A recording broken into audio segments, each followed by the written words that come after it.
Current electricity চ্যাপ্টারের আরেকটি গুরুত্বপূর্ণ প্রশ্ন বলেছে, দেখাও যে তিনটি রোধের সমান্তরাল সমবায়ের তুল্য রোধ সমবায়ের ক্ষুদ্রতম রোধটি অপেক্ষা ক্ষুদ্রতর। তাহলে আমরা কি জানি? সমান্তরাল সমবায়ের তুল্য রোধের ফর্মুলাটা আমরা লিখছি, দেখো 1/Rp ইকুয়ালস টু কি জানি, 1/R1 plus 1/R2 plus 1/R3, তাই তো? এটা আমরা জানি। আচ্ছা, এবার আমরা এটাকে লিখতে পারি 1/Rp ইকুয়ালস টু, আচ্ছা এখানে ক্ষুদ্রতম রোধ তাহলে R1, তো এটা তো আমরা জানি। তাহলে লিখছি 1/R1, আর এই যে দুটো টার্ম দেখছো 1/R2 আর প্লাস 1/R3, এটাকে আমি x ধরে নিচ্ছি, যেখানে x এর মানটা হলো ধনাত্মক। এই যে ব্র্যাকেটের টার্মটা, এটাকে আমি কত ধরে নিচ্ছি?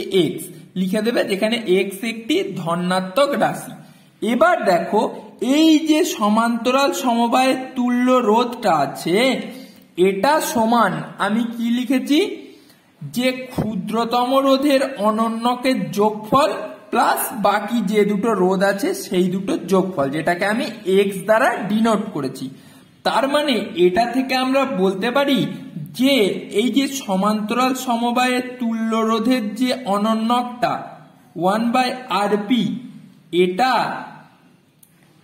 এই সমান্তরাল সমবায়ের মধ্যে যে ক্ষুদ্রতম রোধটা আছে একটা সমবায়ে, সেইটার অনন্যকের থেকে বেশি। কারণ দেখো 1/R1 এর সঙ্গে একটা টার্ম যোগ করলে তবে কিন্তু 1/Rp হয়। তাহলে এখান থেকে আমরা অবশ্যই বলতে পারি যে 1/Rp এর মানটা অবশ্যই এইটুকু টার্মের থেকে অবশ্যই বেশি, কারণ এর সঙ্গে আরো একটা টার্ম যোগ করলে এই টার্মটা আসে।